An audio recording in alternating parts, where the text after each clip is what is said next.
Our own Jerry Dulac breaks at the Pittsburgh Post-Gazette that Matt Canada will be staying the Steelers' offensive coordinator, according to his sources on the inside. We'll talk about that here on the North Shore Drive podcast, the impact of that, what the Steelers should do with linebacker, and a little bit of pit hoops. We're joined today by Josh Roundtree of 93.7 The Fan. I'm your host, Chris Carter, here on the North Shore Drive podcast. Let's get into it. You are now listening to the North Shore Drive podcast, a show on all things Pittsburgh sports from the writers of the Pittsburgh Post-Gazette, hosted by Christopher Carter.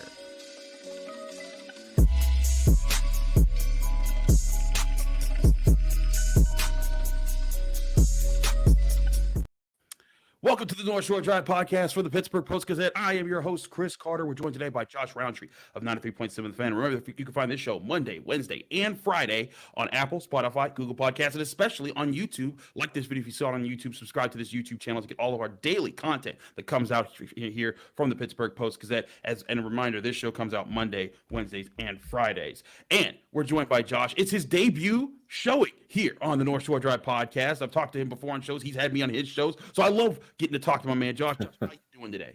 I'm good, man. I'm good. It's nice to be welcomed to the North Shore Drive podcast. It's been a long time coming, but I'm honored, Chris, truly. We're honored to have you here, sir. But let's dive right into what, some Steelers fans might not be feeling so honorable about right now. And it's the news that our friend Jerry Dulac here at the Pittsburgh Post-Gazette breaks that Matt Canada is indeed staying. Now, it's not too much of a shocker from the news that we heard. Everyone was kind of feeling like if he was going to get let go, it would have happened Friday or Monday or something like that. But here we are on Wednesday, and Jerry is letting us know that he is indeed staying. We also got kind of a hint at this when Kenny Pickett went on Cam Hayward's podcast this week and said, he's been working with Matt Canada during the offseason, even though the offseason is 2 weeks old. And so, but still, it's kind of a sense it's not surprising. But is this the warning sign? Like, is this the one thing that couldn't happen in the Steelers offseason? Or is this just kind of the overhyped thing that we're doing right now because the Steelers are out of the playoffs, other teams are playing football, and we need something to be angry about? Well, I guess, Chris, the question that I have is, are there no other better options out there available than Matt Canada? Like every offseason, your goal should be, let's make this team better. And right now, more than ever, it should be, let's make this offense and let's make Kenny Pickett as good as possible. Let's get him ready for his pro career to fully get underway because remember, we go back last year, training camp, OTAs, minicamp, didn't really take first team reps. Now it's his offense. Now it's his. Is Matt Canada the right guy to lead and develop a young rookie quarterback in the NFL? We don't know. He's never done it before. He's never had that experience. He had never been a coach in the NFL before the Steelers brought him in a couple of years ago. He had that one season with them and then was promoted to the offensive coordinator spot. That's my question. Does he actually have the credentials? Does he have the capability of developing a great young quarterback in the NFL? Or are there better options out there? Were there better options out there? That's what I want to know. And to me, if you would have asked me 8 weeks ago, I would have said Matt Canada absolutely is going to be on his way out. But I think as we've seen in the back half of this season, there's more and more confidence, I think, within that building, maybe not outside of that building, but within that building, there's more and more confidence that Matt Canada is the guy that can get it done. I don't know if that's right or not. We're going to find out, but it's a bit of a gamble because the results haven't been there in 2 seasons. No, absolutely. The Steelers offensively have been abysmal as far as putting points up. They finished 26th in points scored this year, 23rd in yards. And obviously, rookie quarterback and everything. But but last year they finished 21st in scoring, 23rd in yards, and those aren't dead last or anything. But still, they're not what you want them to be. And I think that there's a lot to mitigating circumstances, right? Ben Roethlisberger it was the worst version we ever saw of him last year, and this is Kenny Pickett and Mitch Trubisky, rookie transition. These things are going to happen. So there are these reasons that you could say, okay, these factor in here, but you got to feel that, one thing that, I think that everyone acknowledged, the Steelers don't often fire coaches before their contract is up. And Matt Canada did have another year. But to your point, there's a lot of guys out there, the Pep Hamiltons, the Frank Reichs, the Nathaniel Hackett's. Some people will point to Cliff Kingsbury. I'm not so hot on him, but some people point to Jim Caldwell, and even though he's older, having an experienced guy who's done it before, who's worked their way up the ladder, and maybe just hasn't worked out as a head coach, but is known to be an offensive mind. Maybe one of those guys would be the guy to help Kenny Pickett develop, because to me, it's not just about calling plays, because a lot of people talk about calling plays. I am not, and you know this from our interactions, I am not the biggest harper of Matt Canada sucks at calling plays. I think the biggest problem that he has is sometimes is sequencing them and building on them throughout a game. But I think there's a lot of opportunities that are there that the Steelers have passed up on. But some of those opportunities are situations where it's like, maybe it's because you're leaning on this quarterback to do too much at this point in time. And next year, Kenny Pickett's going to have I think he's going to take a significant step forward and reduce the amount of reads that he misses. But still, you have to have an offense that I think reduces the amount of detail that he has to always have in his game for the Steelers to be successful. The Steelers finished with the seventh best third down percentage in the NFL and one of the better teams at possessing the football, and that's great. But I think they also need to have to add some explosiveness to their game where they're hitting on big plays, because that was just non-existent this year. Well, I want to highlight one thing you said first. You mentioned that the Steelers don't like to get rid of coaches when they're still on their contract, when they're still under contract, when they're still with the team, and they have time left. Here's what I'll say to that, Chris. If that in any way is getting in the way of getting rid of Matt Canada, shame on Art Rooney, shame on the organization, because your goal right now is to make Kenny Pickett the best possible player that you possibly can. How much money could Matt Canada possibly be making? $1 million, maybe? I mean, is that what an NFL coordinator is making? How much money do they throw away with dead cap money? How much money are they funneling into Mike Tomlin every single year? And look, he's been a successful coach. I'm not denying that. But if you're willing to pay your head coach $12 million a year, but you're not willing to sacrifice $1 million by paying a really an offensive coordinator that has not really proven a whole lot in the NFL, to get rid of him and bring somebody new in, if you're not willing to part with that little amount of money in the scale of, an NFL organization, then shame on the Steelers if that truly is what's getting in the way, or it all got in the way of this decision. Beyond that, though, you're right. I mean, the offense, I thought, showed some signs of improvement in the back half of the year. There's no question about that. But it lacks the dynamic playmaking down the field. The funny thing is, we saw some of that. We saw when they got desperate, it come out late in games. Cincinnati, Kenny Pickett started to throw the ball down the field a little bit. The Baltimore game, when they rallied back late, they started to throw the ball a little bit more. There were times late in game, right? There were times late in games where they opened up the offense a little bit, and it looked pretty darn good. And that has to be, I think, their focus going forward. It's okay. Well, we have an offensive line, we have a running game that we think is progressing in a very positive direction. But how do we get better in the passing game? How do we stretch the field more? And really, at that point, you start to do that, you make teams have to absolutely respect your run game and your passing game, and that opens up a variety of weapons. I think there's things to do personnel-wise, too, in the offseason to help that offense. I think they could add another playmaker. Offensive line. Right. And hey, credit to the offensive line. They were much improved. Yeah. They were much improved in the back half of the season, especially down, the last 4 or 5 games.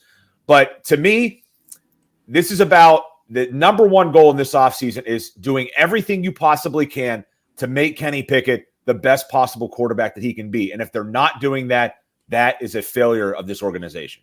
Now, I'll say this, because I do agree that needs to be the priority. I'm not so sure it's the money issue that's getting in the way. I think the Steelers have a way of operating that they think gives them the best chance to hire the right guys when they're seeking them. And like, for example, by saying like, hey, if a coach is thinking, well, I go to the Steelers, if I sign a 3-year deal, I got a 3-year deal.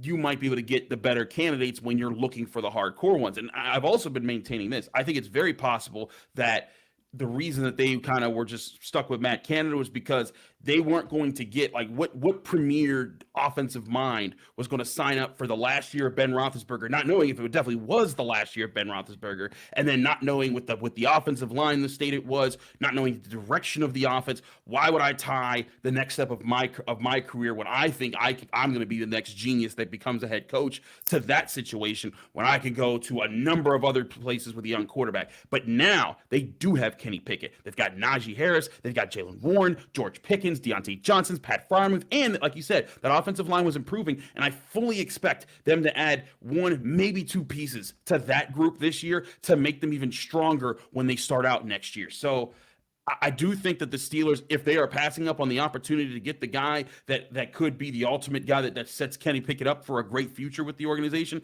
that is a mistake. But like you said earlier, we have to wait and see because Matt Canada, I've maintained this. I think that his play call, the people that say his play calls are all terrible, I'm like, go watch the all-22. There are opportunities there. I think there's timing and there's more things that need to be worked into it.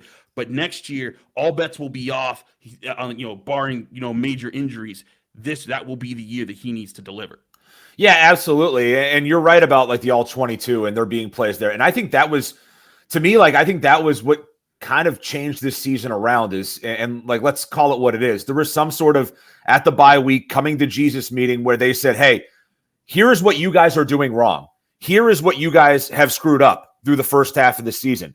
You want to go and point fingers and blame play calling and this and that. We heard a lot of those comments come out of that locker room. There's no denying that the guys were talking about play calling. They were talking about, the scheme, things like that. We heard that over and over and over again. And that stopped at the bye week. And there was some sort of meeting that said, no more blaming the offensive coordinator. This is you guys messing up the scheme. You do the scheme, it's going to work better. You run the plays, it's going to work better. They started to a little bit more in the back half of the season, and they did have some success. I just don't know if the scheme is going to work in the NFL and be dynamic enough to keep up with teams like the Chiefs and the Bills and the Bengals. Those are the teams that you have to track down. And yeah, you can offset some of that with a really great defense, and they have the pieces to be a really great defense. There's no question about that. But there's no reason why they can't also make their offense great as well and try to have a great team, not just a great unit, and then the other one does enough to not screw it up. That is not a way to win football games in the NFL. No, I agree. They do need a better offense that does put points up. But, one thing I think will be very interesting, will the Steelers be able to kind of use that rushing kind of offense and finish more drives? Because here's the other thing. I do think it's fine if they run the ball well, and that's how they get their points. But they have to get their points. And I think that was the problem that they were running into. Too many red zone drives. Things would stall out. If they're still running the football and taking forever to get down the field, but they're getting down the field and then finishing with touchdowns, that is a way to neutralize a lot of those other teams that have the advanced offenses already. That Patrick Mahomes is 5-6 years into his career, and he doesn't have to think about what his playbook says. He's been there for the whole time. That could be a way to neutralize it and a way to ease Kenny Pickett in and allow him to continue to develop on his own. But we'll keep talking about Matt Canada all offseason. I'm sure we're not done talking about that. I do want to switch topics to the linebacker situation because that's going to be very interesting. We'll talk about that in just a minute here on the North Shore Drive podcast. But first, we're going to talk to you guys about Valley Pool and Spa. Would it be nice if when the weather comes back and it's getting really cold again that you had a nice spa or a nice sauna right in your home, ready to go, keeping you warm and helping you relax? The best place to go do that is Valley Pool and Spa. You can relax in a soak in a hot tub or a swim spa from Valley Pool and Spa before it gets cold again, or you could refresh and rejuvenate in one of their Finleo saunas that's sure to melt the stress away, your stress away faster than the Frosty in Aruba. Save big now on all in-stock hot tubs and swim spas at valleypoolandspa.com. That's valleypoolspa.com.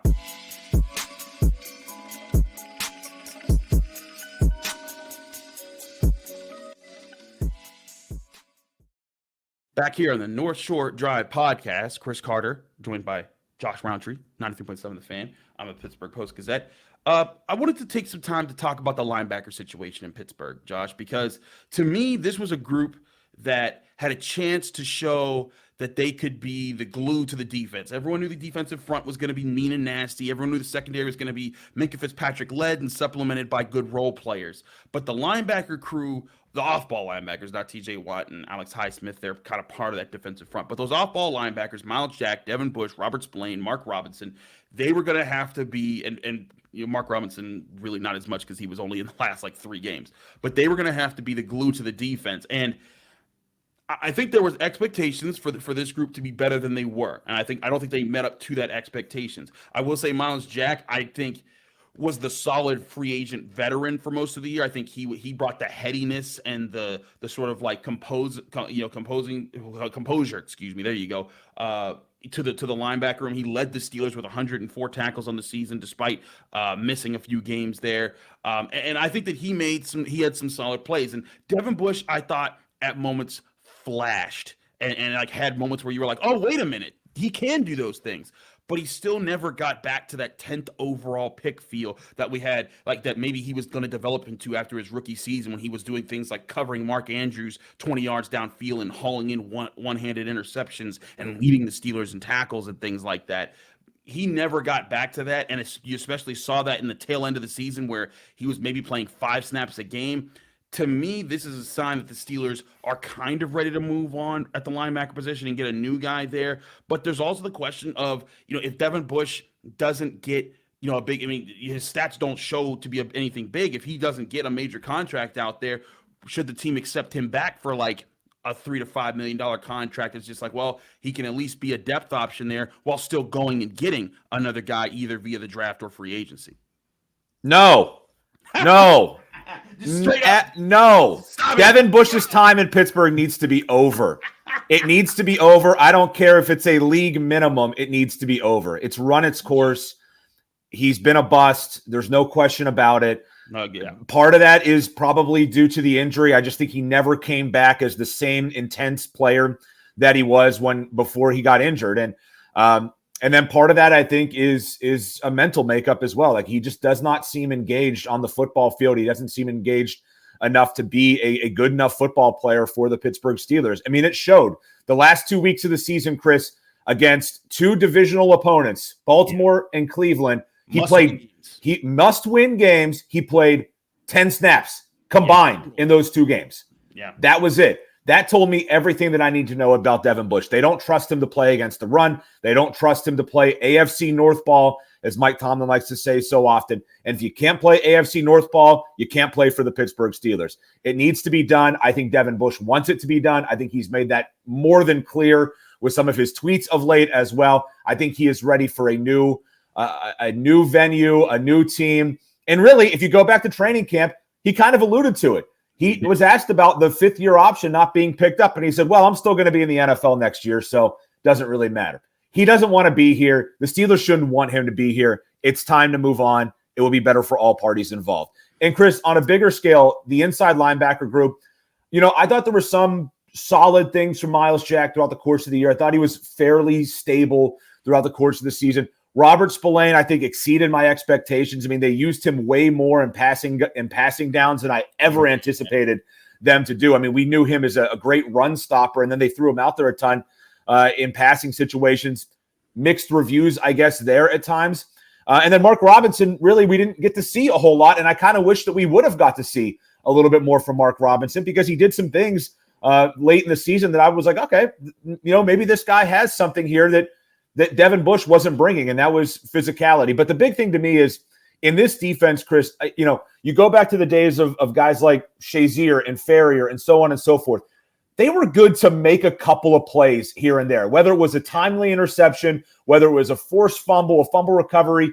Those 3 guys, the 3 top inside linebackers, Jack Spillane and Devin Bush, did not have a single turnover forced this year. They did not have an interception. They did not have a fumble recovery. They did not have a forced fumble. I know TJ Watt and Alex Highsmith, they can force fumbles. Minkah Fitzpatrick, he can get interceptions, but they didn't get enough playmaking from that group. They got to find a way to get more out of that unit. No, I agree. They do got to find a way. It's been a big part of every great Steelers team has had at least one great linebacker and then a good linebacker, or Right. sometimes multiple great linebackers who can fly around the field and do things. And listen, I think Miles Jack is very much the potential to be, the Larry Foote in the situation. And that's not to disrespect Miles Jack or Larry Foote. It's just saying to be the kind of guy who's like the solid veteran that will always be in the right spot at the right time and will give you those solid efforts there. But I think that they need what they were trying to get with Devin Bush and what they missed after Ryan Shazier's injury, an athletic, physical guy who loves to fly around, who loves to hit, who loves to be aggressive. And to your point about the lack of turnover contributions, the Steelers only they came in last in recovering fumbles this year, and part of it, fumbles kind of just happen sometimes, but part of it's also, guys being in the right spots at the right time and kind of pushing the needle. And the crazy thing is they came in last in fumbles,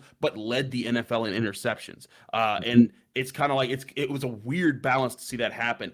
I think a lot of people are going to point to the obvious free agent option that's going to sit out there, Tremaine Edmonds, because he's Terrell Edmonds' brother. And, Terrell Edmonds kind of joked about it at the end of the season there. And of course, the Steelers are known for bringing in brothers because they got a bunch of them on the team. And listen, I think that Tremaine Edmonds would be a really great fit if they could afford him. I think the Bills are in a spot where they're not going to be able to pay him. They're already projected to be well over their cap, and they have other guys that they need to pay and positions that they need to address.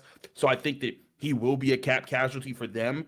But the question will be, is that where the Steelers invest their free agent money? Do they want to get him, or do they want to bring in, another free agent corner who's more of a cornerback one? Do they want to bring in a veteran offensive lineman? Those are going to be, I think, big questions right now. But the linebacker room, I agree with you. It needs to be a more dynamic group, and it doesn't have to be the X factors, because this defense already has plenty of X factors. Minkah Fitzpatrick is one, T.J. Watt's another one, Cam Hayward's another one, and I think that Alex Highsmith is burgeoning on maybe getting there very soon. I think that he's close to it. I think that he's as close to an X factor as you can without being that one. I think that he still needs the pieces around him to be really good to give him more opportunities. But I really like what he's bringing to the table, and I think he'll get there. But I think at the off-ball linebacker position, if you can get somebody there who can be sort of the field general for all of that and not feel lost in the room of other superstars, that is so big. It's not just play on the field. It's the headiness. It's the locker room mentality and the ability to kind of corral that together with all these other superstars they got. Yeah, I would agree with that. And I'll say this too. It is truly a chance for them to sort of reload in that position, right? I mean, Devin Bush, they can let walk. Robert Spillane's a pending free agent. Miles Jack is owed a lot of money that, is he going to be worth that to them? So if they want to do a refresh in that position, they're going to have an opportunity to do it. And that makes it intriguing. They could go out and play maybe in that free agent market a little bit and see what they have. But at the same time, I wouldn't mind them bringing Robert Spillane back. I thought he was solid for them. And I think for the right amount of money, they could bring him back. I think if you want to maybe dabble and just maybe overpay a little bit for Miles Jack and one last year, you could do that. And you have Mark Robinson there. And then maybe you draft a guy, maybe you use one of those top 3 picks on an inside linebacker. We know this team loves drafting linebackers. I mean, nobody drafts linebackers in the first round. And I don't think they would do it in the first round, but perhaps that early second round. No one does it like the Pittsburgh Steelers do. So maybe they use some draft capital and try to bring an inside linebacker in. But there's going to be an opportunity, I think, for them to refresh a little bit at the position. And I think they probably need to do it because, like you said, I mean, they just don't have that dude. And I think everybody thought Devin Bush was going to be the dude for 10 years. I think they thought they were going to get a decade of really strong inside linebacker play to kind of carry a tradition of strong inside linebacker play. It hasn't worked out. It's set them back a little bit. And now, you have to maybe pay a little bit to make up for that. And that's what happens. That's the business of the NFL. It is. It's part of what happens there. When you miss, you got to go back and readdress it some way, somehow. And I agree with you. Linebacker, there's got like Drew Sanders, I think right now from Arkansas. He's the guy that everyone's talking about at linebacker. He's 6'5", hits well, covers well. We'll see how he runs in the combine and pro days and everything to see his numbers there to compare to everyone else. But, he's a guy that I think a lot of people are talking about as the guy that could be the first round pick linebacker off the board. But I agree. I think they got some other things that they need to address. I really think that they need to take this year to fortify the trenches, get your stalwart offensive linemen.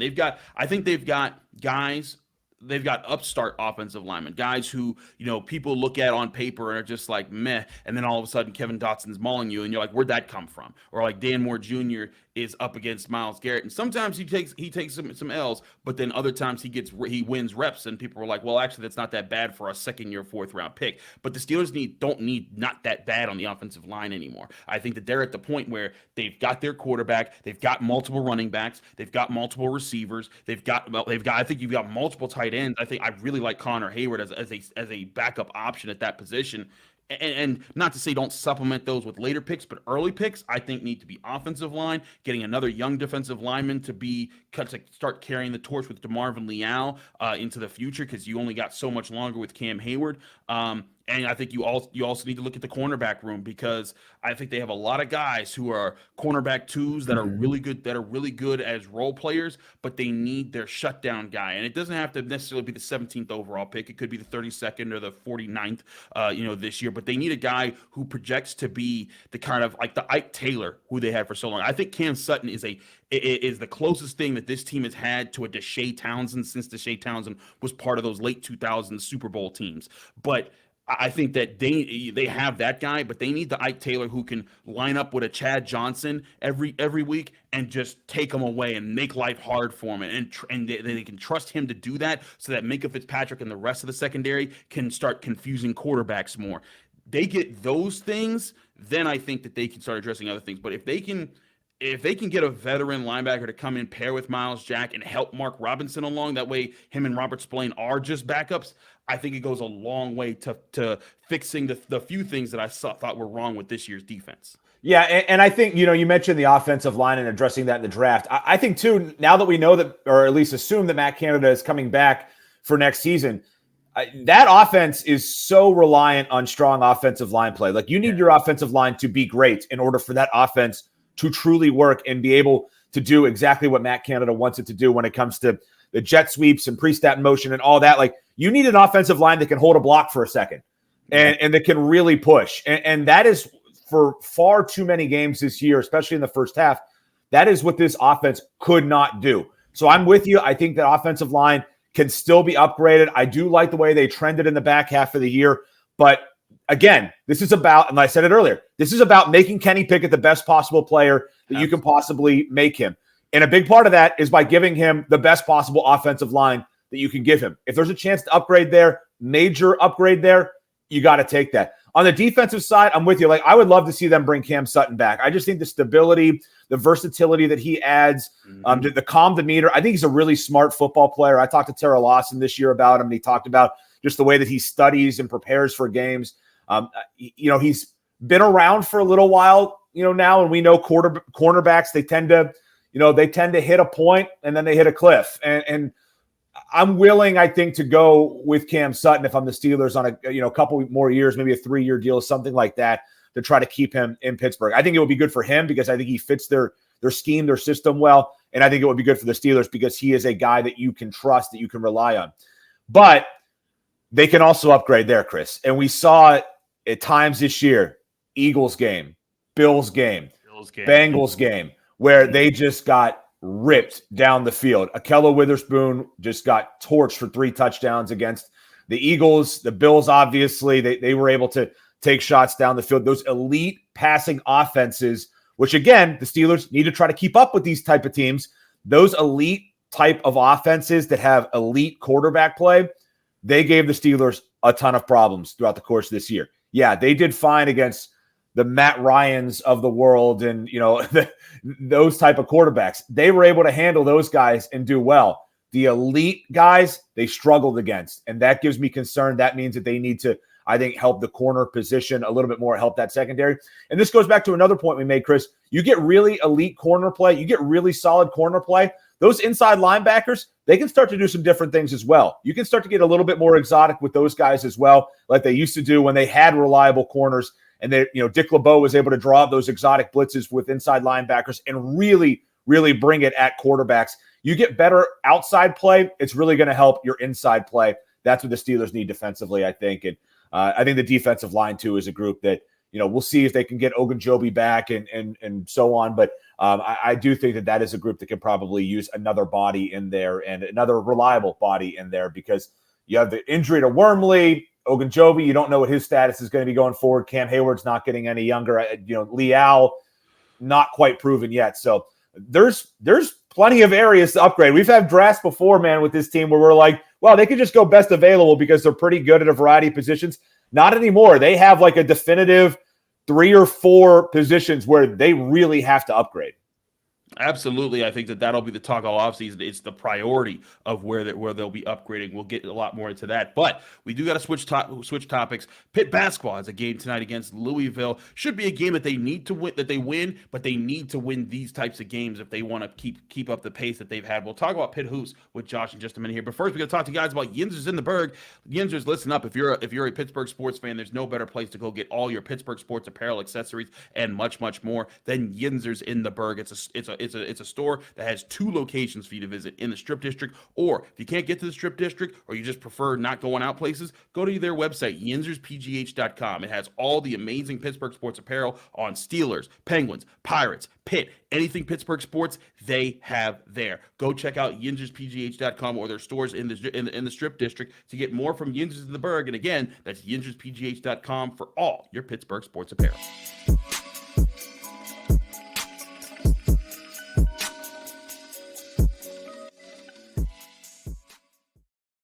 Back here on the North Shore Drive podcast, Chris Carter, Josh Roundtree, we're breaking it down. Let's switch to Pitt hoops for a little bit. We've been talking about, a team that, is already in the rebuilding phase, but this is a Pitt team this year in Pitt basketball. They get to play Louisville tonight. Louisville, not one of the better ACC teams right now. They sit dead last. They haven't won a conference game yet. They're 0-7, 2-16 on the year. If you go back to their preseason schedule, when I was writing about how Pitt did what they were supposed to do against Gannon in their preseason game, Louisville was losing to community colleges, and it was like the sign that, like, I was telling people, like, hey, there's gonna be some really, really bad ACC teams this year, and Pitt's not going to be one of them. They've outperformed my expectations, the Panthers have, but still, I look at this year though, Josh, and you see the 5-2 start in the conference, 12-6 overall.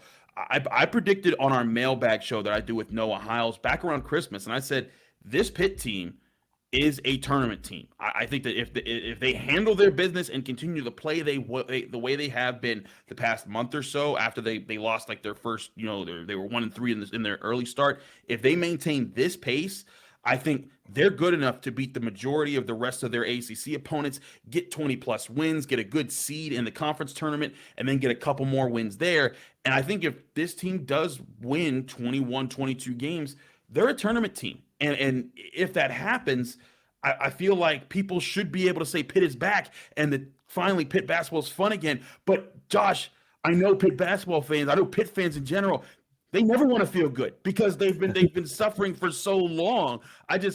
Do you think that Jeff Capel, what he's doing right now, is the it that Pitt basketball does need back for the program? Yeah, and I think the big thing that has really hurt Jeff Capel at times and now really helped him has been the transfer portal. Like, they've lost some talented guys to the portal. Now they've brought some in. And what I love about this team, Chris, is their guard play. Like, they're just veteran, crafty guards that have been there, done that. They've seen the floor. They're an older team. And today, like, it's so difficult, I think, to try to build from like the ground up. Like, you gotta hit that moving train and just go with it. You got to get guys on board, and you got to gel, and you got to mesh quickly. And I think generally, and there are some bumps in the road along the way, like the West Virginia game, the Michigan game have not been good performances against, higher quality teams.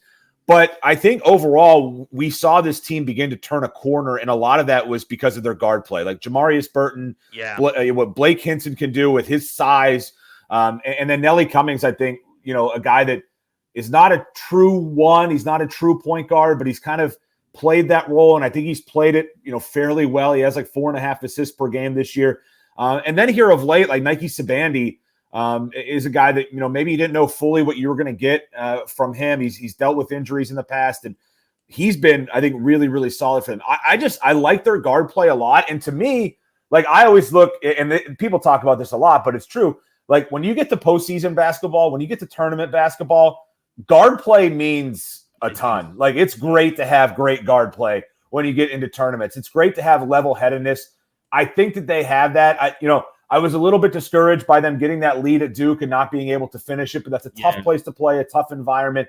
But I do think that this is a team that relies on its guard play a lot. I think if they can be decent enough in the post, that they're going to win a lot of games. And I'm with you. I think you win 20 games in the ACC, you're probably getting into the tournament. Like if you're an ACC team with 20 wins and you do okay in your conference and maybe you win a couple conference tournament games, you should get into the dance. And I think that they're trending in that direction. Look, anything could happen. Like they could, there's injuries, there's things that could happen in the back half of the season that could derail you a little bit.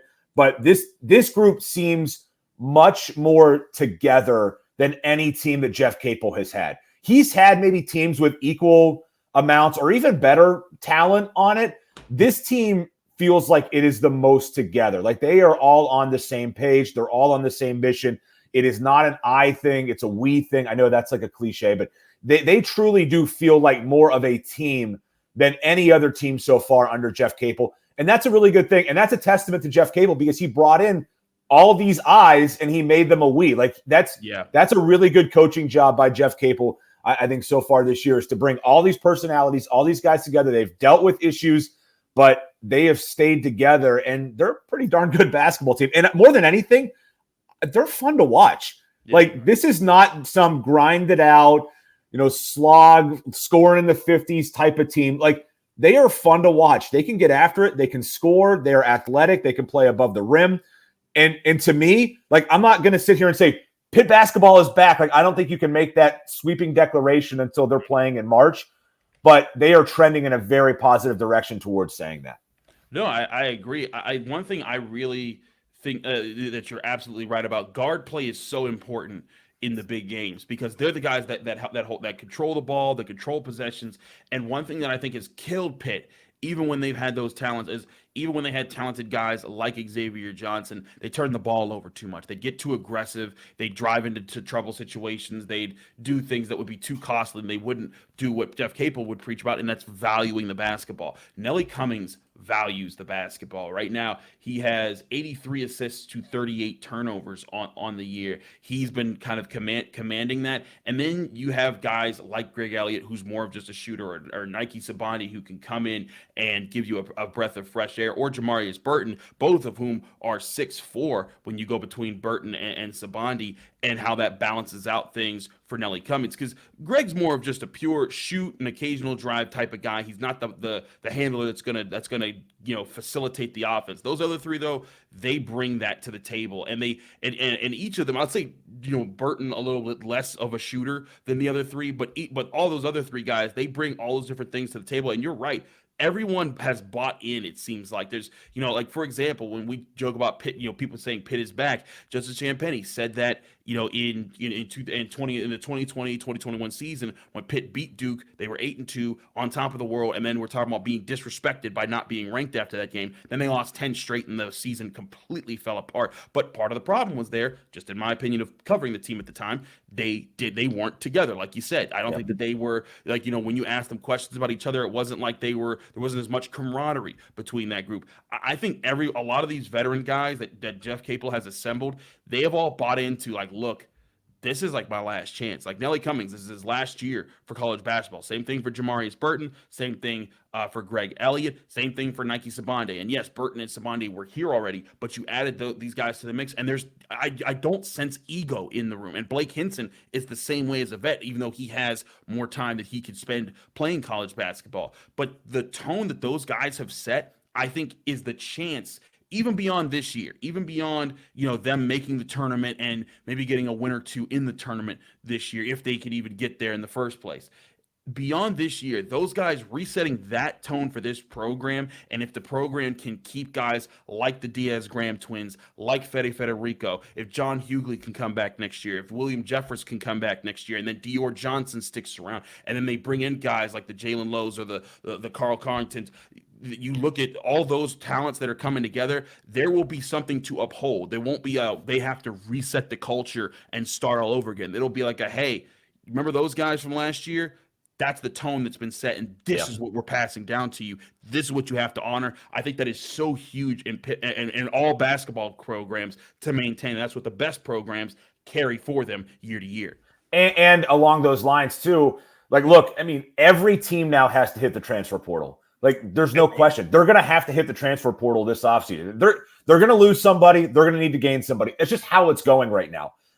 In all likelihood, they are going to have to do that. So now, if you're, I think in the past few years, it's been, okay, Pitt, that might be, it's a chance to play in the ACC.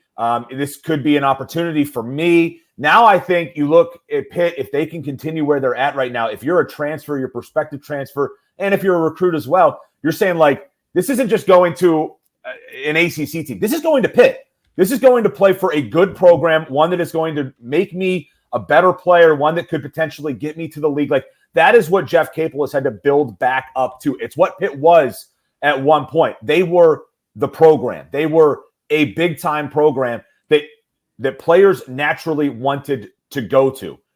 Now, they're, I think, getting there. I think it's getting back to that point. This season is pivotal in that they need to get back to that echelon. And look, I'm not saying that they're going to go win the ACC or they're going to be, they're going to make an Elite Eight run or anything like that. But I think you can get Pitt back onto the map for some of the top players around. And that's this region, that's nationally, that's internationally. Like, I think Pitt can be a bigger name. I think they have good facilities. I think there's a good coaching staff in place.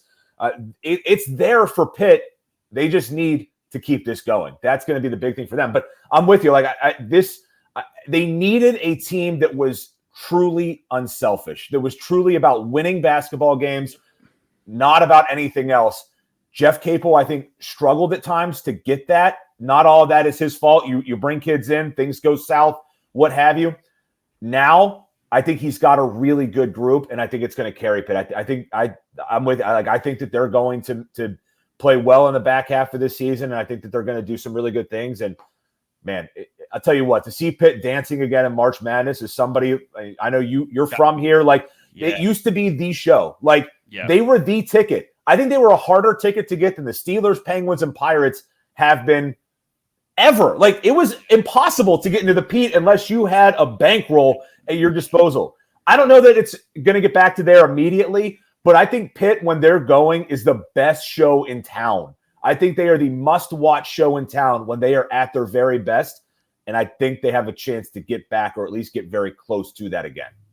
Certainly, I think that they have a chance to do that, but it starts with beating Louisville tonight. We'll see if they do that. If they win the next few games against Louisville, I believe they also have Florida State this weekend at the Pete, and then Wake Forest again next Wednesday. If they win those 3 games, Wake Forest, no joke though. I think that they're a solid ACC team that the Pitt will have to show up against. But they win those 3 games, they'll have a chance to play Miami 4 p.m.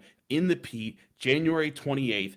And I think it would be huge if they get that win over a good Miami team. Then I think the national pundits will start to be like, oh, wait a second. What's going over on there at Pitt? We'll see what happens there. Josh, thanks so much for joining us here on the North Shore Drive podcast. Let people know they can find you, follow you, and get more of your work. Yeah, absolutely. You can follow me on Twitter, JROWN32. I also, as Chris mentioned, work for 93.7 The Fan, so you can follow us. 93.7 The Fan is our handle for all social media. 93.7thefan.com is where I do a lot of my writing and appearances and hosts. And I do a lot of different things for 93.7 The Fan. So you can find me there. But follow me on Twitter, JROWN32. He's a man of many talents. Do check out Josh Roundtree. He does a lot of great things. Thanks so much, Josh, for joining us. Thank you for joining us here on the North Shore Drive podcast from the Pittsburgh Post-Gazette. I'm Chris Carter. Follow me on Twitter and Instagram at Carter Critiques. Read my work as I cover Pitt, all things Pitt sports with my partner Noah Hiles for the Pittsburgh Post-Gazette at post-gazette.com. Noah is on site for the Pitt Louisville game tonight. I'll be here in Pittsburgh doing my thing, but we'll both be writing about this game and how they perform and what they're looking for going into the rest of their schedule. We'll be back with more North Shore Drive podcast this Friday right here on Apple, Spotify, and YouTube. Subscribe to this channel to get all those episodes and all of our daily content here from the Pittsburgh Post-Gazette. Thanks for tuning in to another episode of the North Shore Drive podcast of the Pittsburgh Post-Gazette. If you're watching this video on YouTube, please like the video and subscribe to our YouTube channel. For 6 months of digital access to post-gazette.com for just $6, click the link down below in the description.